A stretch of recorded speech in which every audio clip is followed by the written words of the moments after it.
Friday Night Flights. Sponsored by Bayport Credit Union, Hercules Fence, Tidewater Community College, and Casey Auto Group. It's already week 4 of the high school football season. After a week of rain, clear skies tonight. This is high above Western Branch High School in Chesapeake, one of the best atmospheres for high school football in the entire Commonwealth. And the undefeated Bruins took part in our featured game of the week. Okay, welcome into the show. The season already rolling by quickly, isn't it? I'm Craig Loper. He is James Catato, and get comfortable. We have a lot to get to. We start in Chesapeake in Bruin country. Yeah, Craig, something had to give tonight between Nansemond River and Western Branch. Both teams coming into the game unbeaten on the season. That's right. The Southeastern District so deep, a marquee matchup indeed. Let's get to it. The two teams meeting midfield before the game. The Warriors won their first 2 games of the season by a combined 91 points. First score of the game come from William Monument. We love kickers on the show. How about the left hash field goal? He can really boot it. 3-0 Nansemond River. Second quarter now. Read option keeper by Tyrell Grant. And look at this. Untouched, basically up the gut. Just like that. He has some legs on him, doesn't he? 10-0.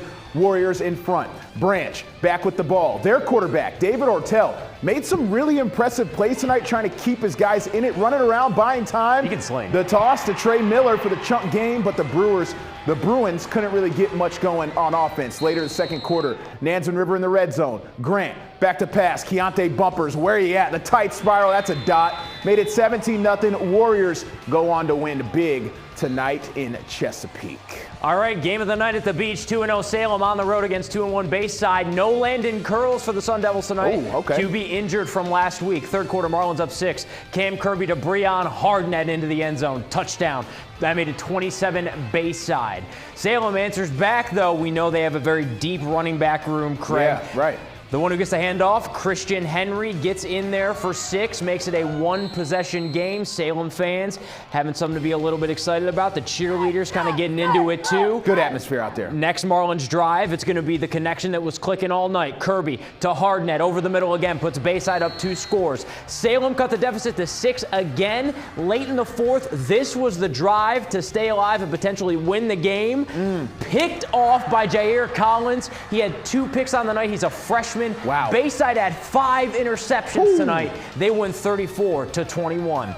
Lake Taylor at home against Booker T. Washington. A Titans win, and they would already match last year's win total of 3 games. First snap of offense tonight, Booker T. fumbles. It's recovered by Kassan Hessen. Titans would immediately turn it into offense. Kevin Adams, the QB keeper, gets it into the end zone. That makes it 7-0 Lake Taylor. So, Craig, we just saw the Titans QB use his legs to get into the end zone. Yep. Let's see the arm. Adams rolls right. Airing it out. On the run, airs it out. Finds former player of the week, Gerald Clark. Nice grab from Clark. Stepped out of bounds, but he was in great territory to set this up. Another Titans touchdown. Finds Keon Johnson on a little halfback pitch. Gets into the end zone. Lake Taylor rolls Booker T in this one. They win 53-20. They match its win total from last season.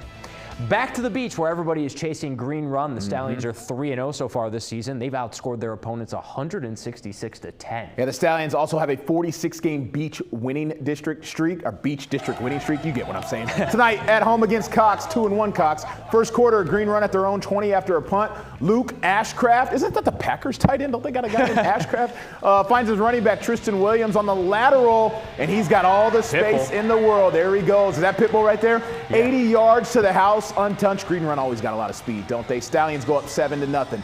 Fast forward, midway through the second quarter, Cox quarterback Braden Herron tries to make something happen, but he is picked off by Deshaun Smith. Easily brings it back for 6, 13-0, home team in front.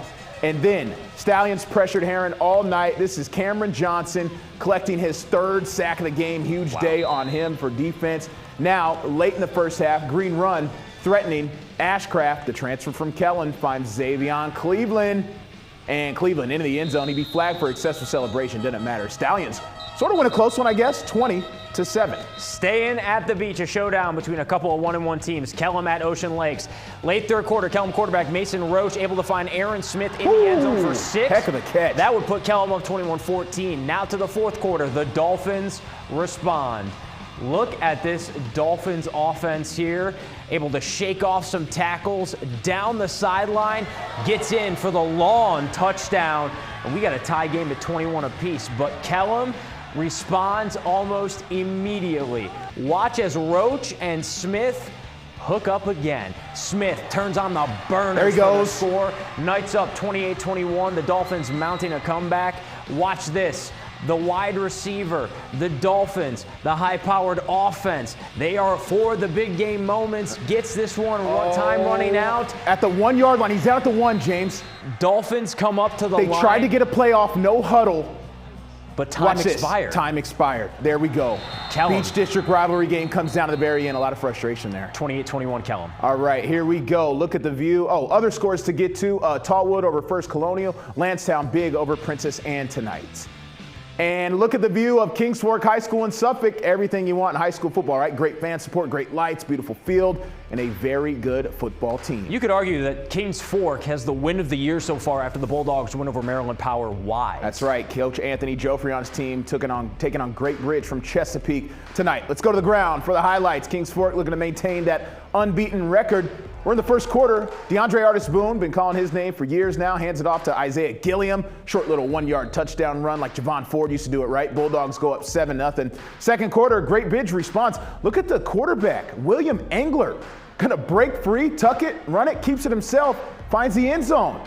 A bad snap prevented the tie game, so it was 7-6. Kings Fork still in front. And then Boone, watch this. Fakes the pass, channels the inner Patrick Mahomes. Sidearm, nasty throw there to his receiver, Kamonza Jones.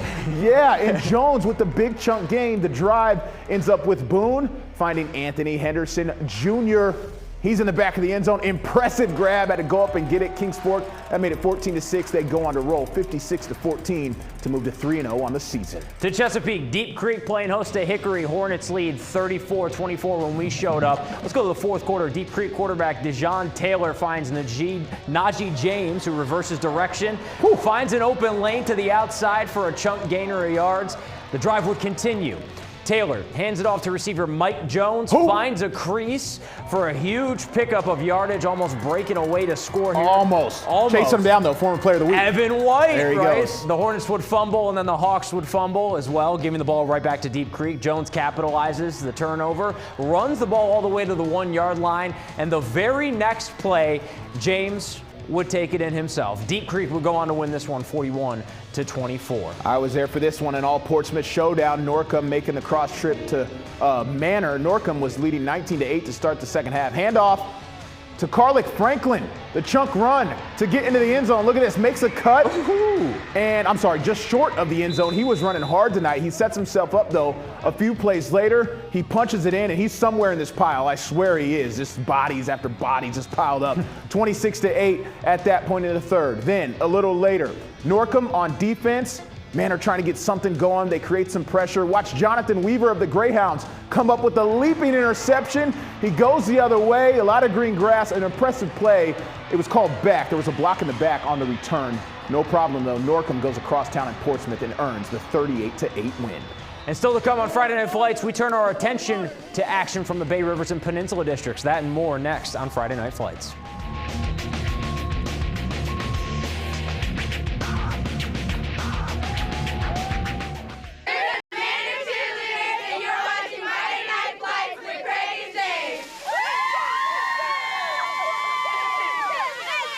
The Manor Mustang cheerleaders, great job, girls. One take tonight. Oh, very nice. Easy for them. Very impressive. Time to check in with the Bay Rivers District. The undefeated Poquoson Bull Islanders were on the road to take on the 1-2 Grafton Clippers. Yeah, Grafton trying to gain some traction after the hiring of former Warwick head coach Corey Hairston, who came in trying to turn things around.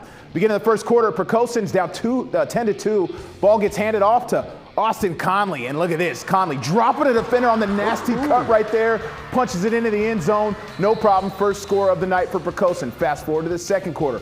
All Poquoson at this point, and the defense gets in on the action. That's Dom Gallagher coming up with the interception to give his offense the ball. Soon after, a strong run from number 44, Little again. He had a heck of a night, putting his team in scoring position there. He would go on to score 2 touchdowns. To end the first half, it was 24-10. Second half, more of the same as the Bull Islanders take the ball down the field, punch it in with another one from Little. He's getting pushed into the end zone. Huge play in the fourth quarter. How about a pick six by Carl Zerbe here? There he goes. The Bulls would cruise to victory 45-10. All right, some boards, some other scores. Smithfield taking down War Hill. York beating Gloucester. All right, to the Peninsula from action from last night. Interesting stat here. The Phoebus Phantoms from the early 2010s, right, hold the VHSL record with 52 consecutive wins. The current Phoebus team is knocking on the door of that record. Last night, the Phantoms tried for their 50th straight win. The four-time defending state champions took on Kecoughtan at Darling Stadium. The Phantoms as dominant as ever. Third down play for the Warriors, but the Phoebus defense is there for the stop. Kecoughtan goes forward on fourth down. Quarterback under pressure, and a smart play here from Mikhail Georges. Oh. How about an interception? Oh. Would have given Phoebus bad field position. Yeah, he Instead, batted it down. Turnover on down. That's hard to do in the moment. Yes. Phoebus on offense. Maricus Banks, the freshman Jaden Marbury, first down. Ooh. Same drive. Tyree Diggs, a workhorse, takes the handoff. Talk about a patient run here, almost like Where's he at? Oh, there he goes. Le'Veon Bell-esque. Yeah, back in the day, right? The touchdown made it 35-0 at the half. Phoebus goes on to win 41-0. That's 51 wins in a row. The Phantoms can tie their own VHSL record next Saturday against Warwick. A good contest there. Also, last night on the Peninsula, Hampton against Woodside. First quarter, here's Crabbers Junior quarterback Marcus Chapman. Got some arm talent, doesn't he? Finds Davion Perry in the end zone for 6. And Hampton in control. A little later, Woodside forced to punt. Gavin Kay, the Hampton basketball star. How tall is he? 6'6", 6'5", right there? 6'7", goes up and blocks the punt. You put him on all the special teams units to block kicks like that. Marcus Chapman, another possession, 31-yard strike to Namari Boyd. That was into double coverage too. Nice catch there. That led to another Crabbers score. Chapman Jr., 6 yards in the end zone. Hampton now 3-0 after the win last night over Woodside. Tonight at Todd Stadium, 1-2 Warwick against 1-2 Heritage. First quarter, Warwick's ball. How about this? To Zymir Ely. The touchdown here. Nice little catch. Little back shoulder. Yep, puts the Raiders up 14-0. Later, Heritage's ball intercepted by Dylan Boone. Oh! Boone takes it all the way back, and that puts Warwick up 21-0. Later, Raiders punting. Heritage fumbles, and Warwick recovers. Oh, there goes. Raekwon Edlow puts it in. Warwick up 28-0. Later, Raiders ball handoff for Raekwon Edlow. You can see how this is going, right? Warwick wins big tonight, 61-0. All right, Denby taking on Bethel at Darlane. We're in the third quarter here. Patriots with the ball intercepted by Derek Fisher, playing his true position of safety this year. And Mr. Fisher comes up with the tip pass, tip ball right there. Big play from the Bethel Bruins. Later, Denby back with the ball again. This fumble picked up by the Bruins' Darren Andrews.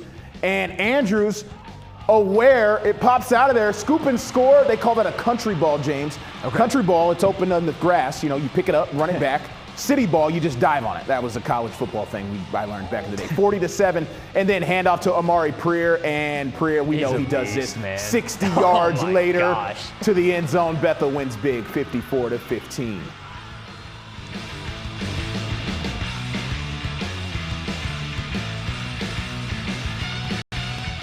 Some other scores to highlight from tonight. Norview took down Granby. Churchland dominated Enrico. Hampton Roads Academy falls to Nansemond. Suffolk and St. Christopher's beats Norfolk Academy in a close one.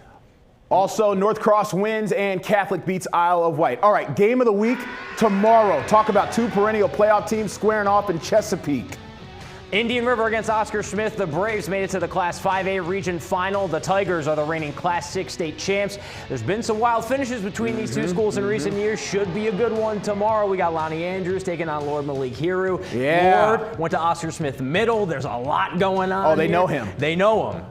So they're going to be packed out there tomorrow in Chesapeake. That one's at Oscar Smith. Yeah. So we post the whole show on wavy.com, on the Wavy YouTube page as well. Share it with your friends and family. We hope you enjoyed it. Coaches, continue to send in rosters. We're in the early part of the season. Email us rosters. We need all the rosters we can get. For James Catato, I'm Craig Loper.